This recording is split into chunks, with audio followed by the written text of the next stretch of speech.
Hello friends, spring boot tutorial के another part में आप लोगों का एक बार फिर से बहुत बहुत स्वागत है। फ्रेंड्स, हमने अपने पिछले सेशन में स्प्रिंग बूट के अंदर डिपेंडेंसी इंजेक्शन और इन्वर्जन ऑफ कंट्रोल का एक बेसिक नीड क्रिएट किया था, जिसमें हम लोगों ने विदाउट स्प्रिंग बूट एक प्रोजेक्ट बनाया था। और उसमें हम लोगों ने आपके लिए एक लूजली कपल्ड एप्लीकेशन बनाने के लिए हमने कुछ एक नीड क्रिएट करी थी। उसके लिए हमने बल्ब इंटरफेस क्रिएट किया था, और उस इंटरफेस की जो इम्प्लीमेंटिंग क्लासेस हैं, जैसे सूर्या बल्ब और एलजी बल्ब, उस मतलब इंटरफेस की इम्प्लीमेंटिंग क्लास बना के यहाँ से हमने एक बल्ब सर्विस क्रिएट किया था, जिस पर्टिकुलर बल्ब सर्विस को ऑन द डिमांड, कि जब यूजर की रिक्वायरमेंट हो कि भाई उसे एलजी बल्ब चाहिए तो एलजी बल्ब रिटर्न करता था, और जब सूर्या बल्ब चाहिए तो सूर्या बल्ब यहाँ से रिटर्न करता था। राइट।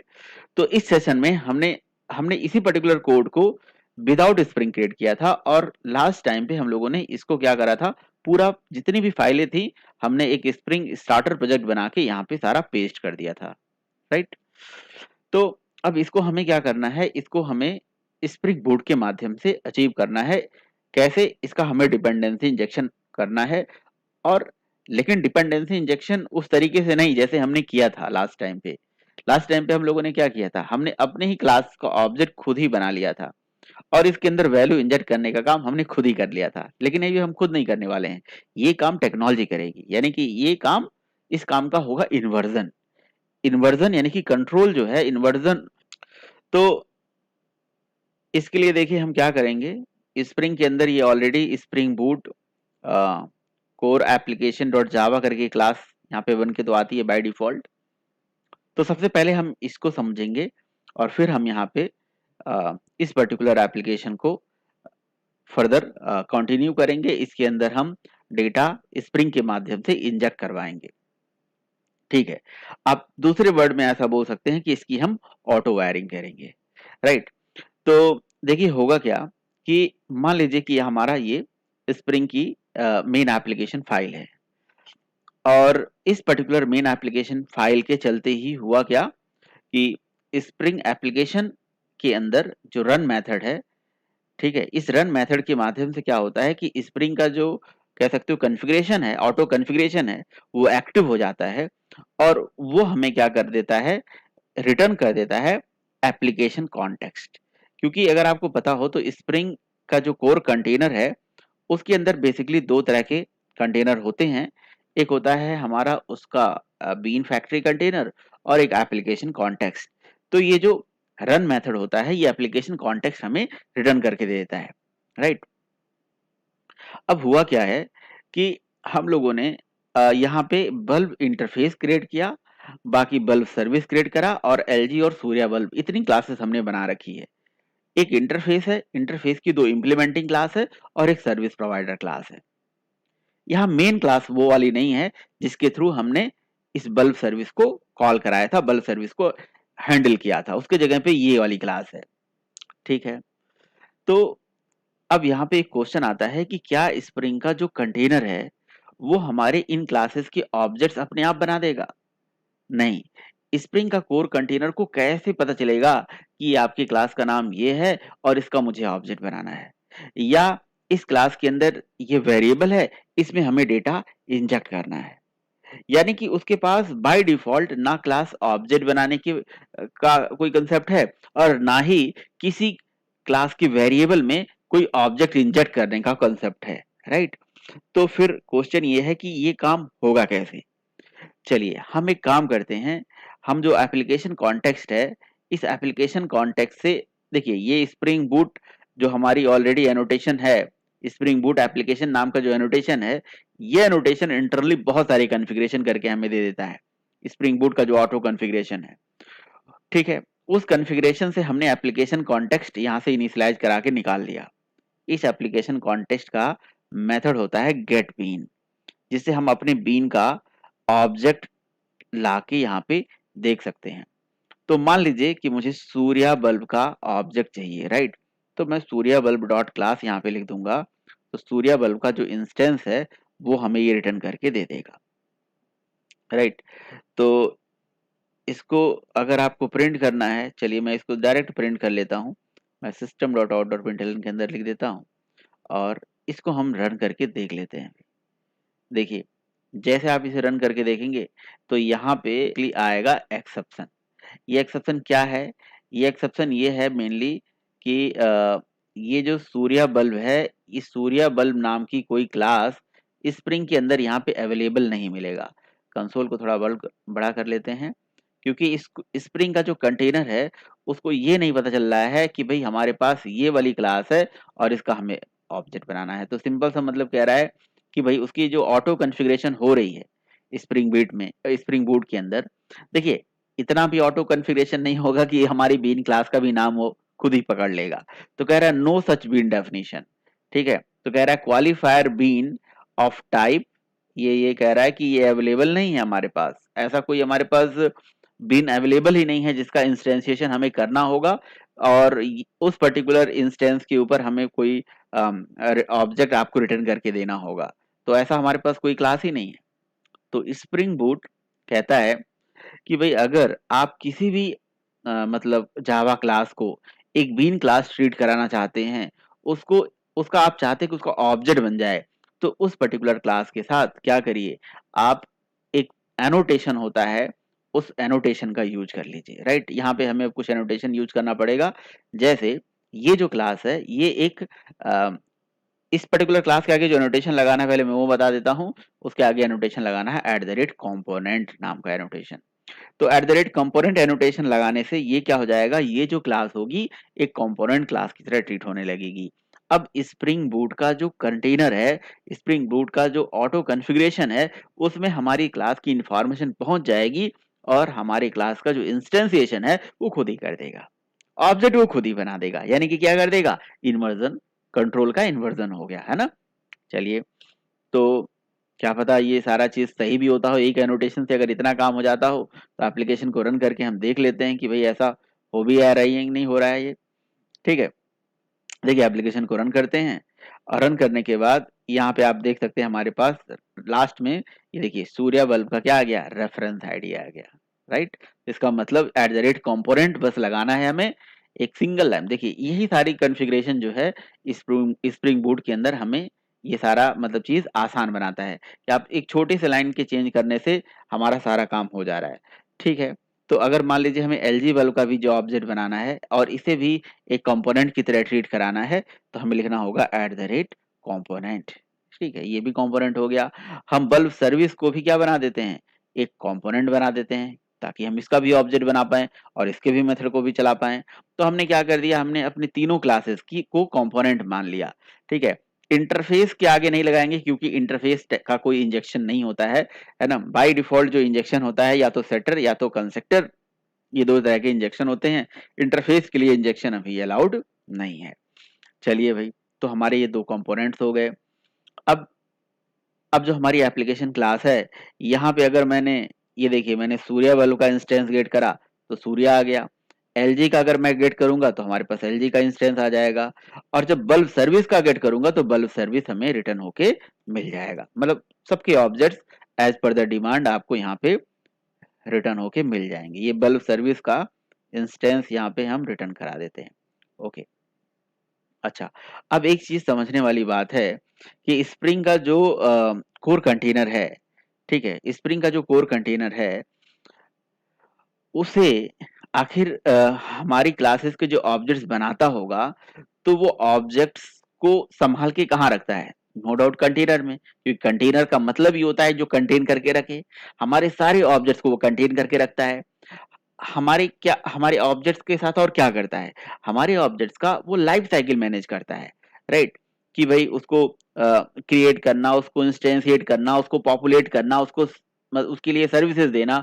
तो आपने कहा सर अगर मान लीजिए कि जैसे हम स्प्रिंग की नॉर्मल एप्लीकेशन बनाते थे, वहां पे क्या होता था कि हम स्प्रिंग का जो सॉरी अपनी बीन का स्कोप भी दे सकते थे कि भाई इस पर्टिकुलर बीन का जो ऑब्जेक्ट है वो एक बार बने, या सिंगलटन हो, या क्या नाम है प्रोटोटाइप हो, इस तरह की चीजें बिल्कुल यहाँ पे भी कर सकते हैं।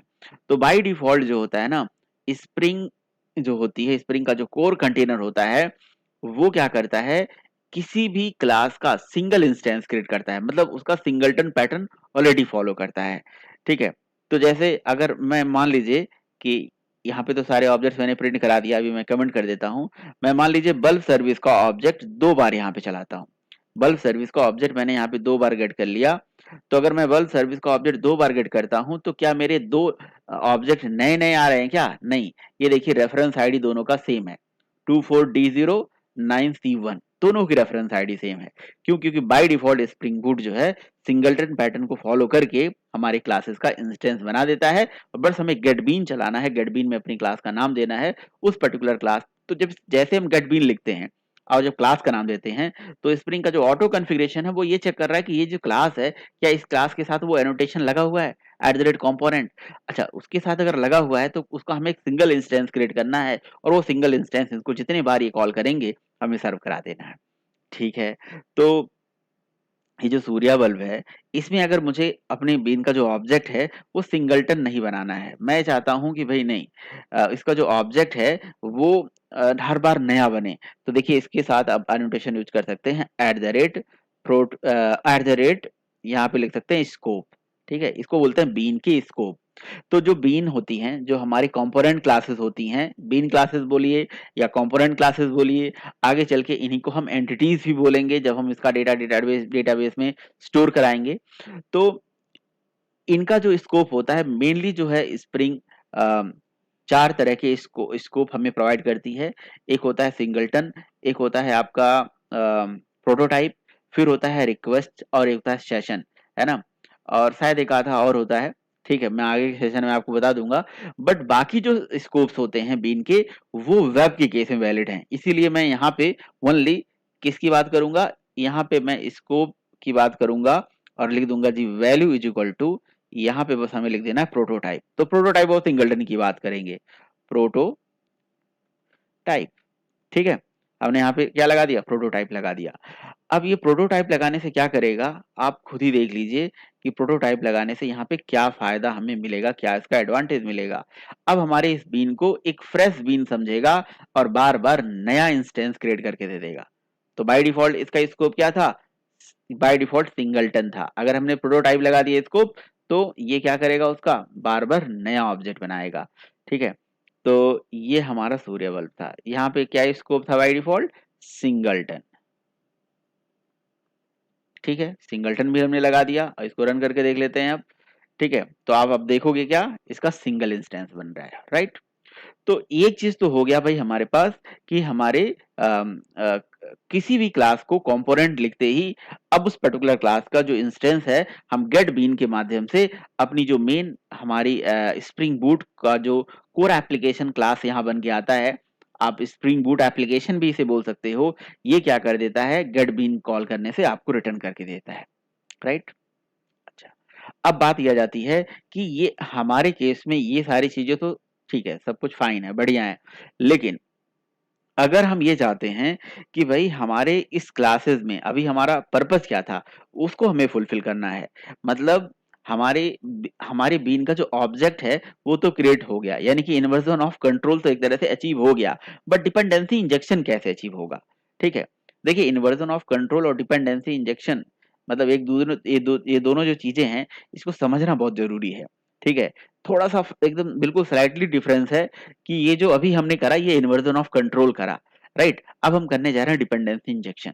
तो देखिए डिपेंडेंसी इंजेक्शन करने के लिए तो बहुत सारे तरीके हैं, आप नॉर्मल स्प्रिंग में भी कर सकते हो, बट स्प्रिंग बूट में इस चीज को हम ऑटो वायरिंग से अचीव करेंगे, ऑटो वायरिंग से।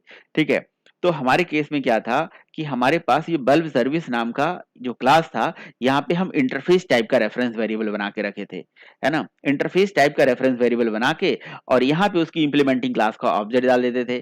ठीक है, जब हम बल्ब का यहाँ पे एलजी का दे देते थे तो आस्क बल्ब मेथड जब चलाते थे तो एलजी का ऑब्जेक्ट रन हो रहा था, और जब हम सूर्य देते थे तो सूर्य का ऑब्जेक्ट रन होता था। तो ये जो काम हम करते थे ना, ये कंट्रोल अब हमारे पास नहीं है, इसका तो ऑब्जेक्ट बन चुका है ना? लेकिन बात ये आ गई कि वो जो ऑब्जेक्ट है, जैसे सूर्या बल्ब का ऑब्जेक्ट या एलजी बल्ब का ऑब्जेक्ट, इस पर्टिकुलर इंटरफेस में कैसे इंजेक्ट हो, मतलब ये रेफरेंस वेरिएबल में कैसे आए। इंटरफेस टाइप का रेफरेंस वेरिएबल बना है, बट इस रेफरेंस वेरिएबल में उसका ऑब्जेक्ट कैसे इंजेक्ट हो, ऐसा कैसे करना होगा?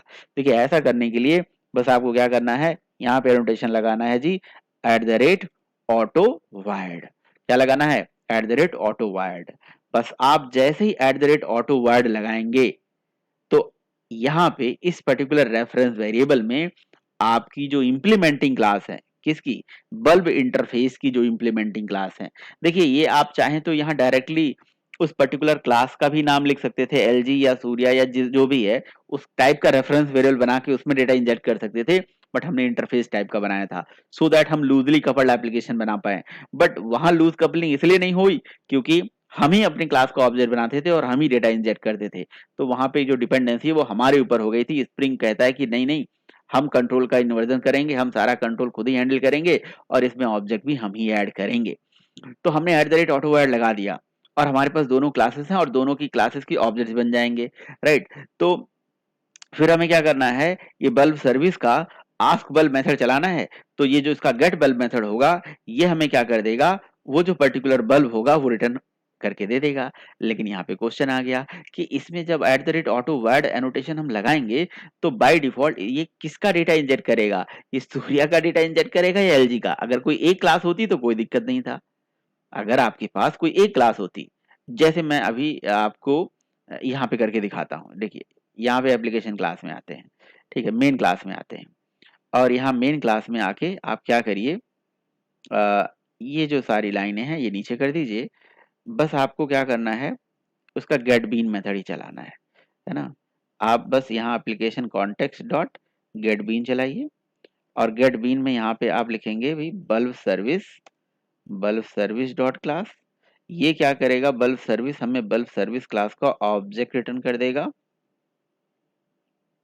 बल्ब सर्विस बल्ब सर्विस का ऑब्जेक्ट आ गया। अब इस बल्ब सर्विस, अब system dot out dot println में हमने क्या कर दिया, बल्ब सर्विस का आस्क बल्ब मेथड चला दिया, राइट। तो आस्क बल्ब मेथड चला के हम देखते हैं भाई इसमें क्या डेटा रिटर्न होके आ रहा है या क्या आउटपुट आ रहा है, ठीक है। तो अगर आप यहाँ पे ध्यान से देखिए तो यहाँ पे आ जाता है एक्सेप्शन, ठीक है ना। ये एक्सेप्शन क्या आता है, ये एक्सेप्शन आता है कि भी action consider marking one of the bean as a primary. मतलब ये खुद ही बता रहा है, कह रहा है कि इसमें से कौन सा ऐसा बीन, तो बहुत सारे दो बीन हैं, तो किस बीन को मैं प्राइमरी मानूं, ठीक है।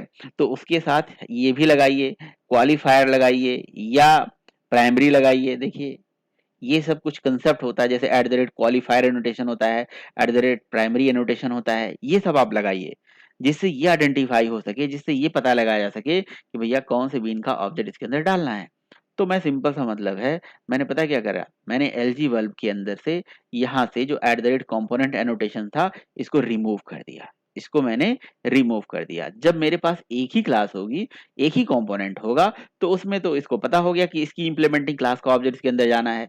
तो मैं एप्लीकेशन को जैसे रन करूंगा, run as Spring Boot application, तो जो हमारा एलजी बल्ब है वो रिटर्न हो जाएगा, सॉरी सूर्या बल्ब, ठीक है ना। तो हुआ क्या यहाँ पे अगर बहुत ध्यान से आप देखो तो जो बल्ब सर्विस है, इस बल्ब सर्विस की इस रेफरेंस वेरिएबल में, है ना, यानी कि रेफरेंस वेरिएबल भी मत बोलो, इसके सेटर मेथड में यहाँ पे अगर हम ऐसे ब्रेक पॉइंट लगा दें डबल क्लिक करके, ठीक है, यहाँ पे ब्रेक पॉइंट लगा दें और एप्लीकेशन को दोबारा डिबग एज करते हैं, तो यहीं पे आके रुक जाएगा और आपको मैं ये दिखा पाऊंगा कि यहाँ पे किस तरह से डिपेंडेंसी इंजेक्शन हो रहा है। यहाँ पे मैंने debug as Spring Boot application करा, ठीक है। अब जब हमारी एप्लीकेशन चलेगी तो एप्लीकेशन किस जगह जाके रुकेगी, ये बेसिकली यहाँ पे ब्रेक पॉइंट का कोई फर्क पड़ा है, नहीं पड़ा है। तो मैं क्या करता हूँ, अ, यहाँ से दोबारा एप्लीकेशन रन एज कर देता हूँ, run as sorry debug as कर देता हूँ, इसको as a Java application debug कर देता हूँ, ठीक है। And as a Java application, okay. So ये बल्ब सर्विस उस पर्टिकुलर पोजीशन पे पॉइंटर नहीं दिखाता है। जब मैंने इसका भी होगा कि मैंने यहाँ पे ये एक ब्रेक पॉइंट लगा के इसको दिखाया था कि इस पर्टिकुलर सेटर के अंदर किस क्लास का ऑब्जेक्ट जाके इंजेक्ट हो रहा है। तो हम एक काम और कर सकते हैं, अगर ये ब्रेक पॉइंट इस पर्टिकुलर जगह पे काम नहीं कर रहा है तो हम यहाँ पे system dot out dot println के अंदर यहाँ पे डायरेक्टली लगा सकते हैं obj is equals two plus, और यहाँ पे प्रिंट कर सकते हैं बल्ब, राइट। तो होगा क्या कि जो भी बल्ब का ऑब्जेक्ट यहाँ पे आएगा वो प्रिंट करके यहाँ दिखा देगा कि ये भी यहाँ पे इंजेक्ट हुआ है कौन से किस क्लास का ऑब्जेक्ट, यानी कि ये सूर्य क्लास का ऑब्जेक्ट इंजेक्ट हुआ है। तो राइट क्लिक, रन एज, और यहाँ से कर देते हैं स्प्रिंग बूट एप्लीकेशन। ठीक है, तो आप यहाँ पे देखिए कंसोल को थोड़ा बड़ा कर लेते हैं हम, और कंसोल के अंदर हम देख लेते हैं हमारे पास ऑब्जेक्ट क्या प्रिंट होके आया है। ओके, इसका मतलब ये हो गया हमारा कंट्रोल उस पर्टिकुलर लोकेशन तक नहीं जा रहा है, उस पर्टिकुलर मेथड तक इंफॉर्मेशन, क्योंकि ये जो इंफॉर्मेशन है ये कंसोल को इन्होंने हैंडल कर लिया है अपने हिसाब से। तो हमें लॉगर चलाना पड़ेगा, लॉग लगा के फिर हम देख पाएंगे, है ना। और हमारे पास कोई तरीका नहीं है, कोई वे आउट नहीं है, चलिए हम देख लेंगे। बट नो डाउट ये कहीं ना कहीं हमारे पास ये क्या कर रहा है, ये अगर बल्ब का ऑब्जेक्ट नहीं बना रहा है या बल्ब का ऑब्जेक्ट इसके अंदर नहीं डाल रहा है, वो भी अम, सूर्य बल्ब का, तो उसका मेथड नहीं चलता है ना। अच्छा, अब यहाँ पे क्वेश्चन आता है कि मान लीजिए कि आपके पास इस पर्टिकुलर क्लास को अभी आपने कंपोनेंट बनाया था। अगर आप यहाँ एट द रेट कंपोनेंट लगाएंगे एलजी के साथ तो एलजी चलेगा, आप अगर सूर्य के साथ लगाएंगे तो सूर्य चलेगा। लेकिन मान लो कि हमें ये दोनों क्लासेस को कंपोनेंट ट्रीट कराना है, लेकिन मुझे एलजी को फोर्सफुली चलाना है, वैसे तो ये समझेगा नहीं। तो आप इसको क्या कर दीजिए, एट द रेट यहाँ पे नोटेशन होता है प्राइमरी। तो at the rate primary annotation लगाने से ये हो जाता है कि हमारे स्प्रिंग बूट के कंटेनर को ये पता चल गया कि भाई ये जो क्लास है ये प्राइमरी क्लास है, ये मेन क्लास है, ये प्रायोरिटी है, इसकी प्रायोरिटी है, इसके लिए हमें डिपेंडेंसी इंजेक्शन करना है। तो अब अगर हम दोबारा एप्लीकेशन चलाएंगे तो आप ये देखिए यहाँ पे क्या होगा, ये अब क्या रन होके आ गया, एलजी बल्ब। अब हमारे दोनों क्लासेस के साथ at the rate component annotation लगाए गए हैं, लेकिन ये बाय डिफॉल्ट क्या करेगा, हमारा एलजी बल्ब का ऑब्जेक्ट वहां पे इंजेक्ट कर देगा। देखिए अगर हम डिपेंडेंसी इंजेक्शन की बात करें तो हमने क्या करा, हमने just at the rate auto wire लगाया और हमारा इंजेक्शन हो गया। तो आखिर कहानी क्या हुई, कहानी ऐसे हुई कि जो हम यहाँ पे बल्ब टाइप का रेफरेंस वेरिएबल बना रहे हैं ना, ये जो टाइप है, इस टाइप को चेक करके, ठीक है, इसकी इंप्लीमेंटिंग क्लास का जो ऑब्जेक्ट है इसके अंदर इंजेक्ट हो जा रहा है। यानी कि जो बाय डिफॉल्ट ऑटो वायरिंग हो रही है वो टाइप को चेक करके हो रहा है। बट आप ऑटो वायरिंग अपने किसी भी बीन के नेम के बेसिस पे भी कर सकते हो। तो उसके लिए हम at the rate qualifier annotation लगा सकते हैं। हम क्या कर सकते हैं कि भाई बीन को अपने किसी नेम से, उसको कंपोनेंट को किसी नेम से आइडेंटिफाई करा सकते हैं और उसके साथ उसका क्वालिफायर लगा सकते हैं, राइट। तो अगर ये प्राइमरी जो है ये ऑप्शन आपको नहीं चूज करना है, at the rate primary option नहीं चूज करना है, तो आप क्या कर सकते हैं, आप यहाँ पे इस पर्टिकुलर बल्ब का, है ना, इस पर्टिकुलर एलजी बल्ब का कोई नाम दे दीजिए। लेट से मैंने इसका नाम दे दिया एलजी, राइट, एलजी दे दिया। तो अब मुझे क्या करना है, इसके अंदर एलजी का ही ऑब्जेक्ट अगर इंजेक्ट कराना है तो हम यहाँ पे क्या लगा सकते हैं, एट द रेट, और यहाँ पे जो एनोटेशन होता है क्वालिफायर, और क्वालिफायर के अंदर हम यहाँ पे डबल कोड के अंदर दे देंगे भाई एलजी, राइट। तो इसको ये पता चल गया कि भाई मुझे इसके अंदर ना एलजी का ऑब्जेक्ट इंजेक्ट कराना है, एलजी का ऑब्जेक्ट इंजेक्ट कराना है। तो let's run this application again. ठीक है, तो हमारे पास दो ऑप्शन है, या तो हम एट द रेट प्राइमरी के साथ उसको यूनिक बना लें, या अगर हम उसके साथ क्वालिफायर लगा देते हैं एलजी, तो एलजी, है ना। अब अगर सपोज करो कि मेरा जो सूर्य वाला बल्ब है इसको भी मुझे किसी और नाम से आइडेंटिफाई करना है, तो मैं इस कंपोनेंट का भी जो नाम है वो यहाँ पे दे सकता हूँ। मैंने यहाँ पे दे दिया S U, right, S you they दिया। अब मुझे क्या करना है, यहाँ पे जो मेन वाली, सॉरी, बल्ब सर्विस वाली क्लास है, यहाँ पे जो डिपेंडेंसी इंजेक्शन करवाते टाइम पे मैंने यहाँ पे एलजी की जगह पे एस यू दे दिया, राइट। तो अब मुझे प्राइमरी भी नहीं लगाना है, मुझे एट द रेट हमने एस यू लगा दिया। जैसे at the rate S U लगा लिया, इसका मतलब इसको ये पता चल गया कि मुझे सूर्य का जो ऑब्जेक्ट है इसके अंदर इंजेक्ट कराना है। तो आपने देखा कितने आसानी से हमने क्या करा, देखिए सूर्य रिटर्न हो गया। कितने आसानी से हमने यहाँ पे at the rate component class का यूज समझा, कंपोनेंट का एनोटेशन का यूज, स्कोप का use at the rate primary, ठीक है। और उसके बाद हमने at the rate auto word annotation के माध्यम से हमने किसी बीन के ऑब्जेक्ट, मतलब किसी बीन के अंदर कोई इंडिपेंडेंट ऑब्जेक्ट है ना? कोई इंडिपेंडेंट कोई एक कस्टम ऑब्जेक्ट कैसे अपनी बीन के किसी रेफरेंस वेरिएबल में ले जाके इंजेक्ट करा। गाइस अगर आपको वीडियो अच्छा लगा हो तो ज़रूर लाइक करिएगा, चैनल को सब्सक्राइब करिए, साथ ही बेल आइकन प्रेस कर लीजिए ताकि वीडियोज़ की नोटिफिकेशन मिले। Thank you so much guys, मिलते हैं अगले वीडियो में।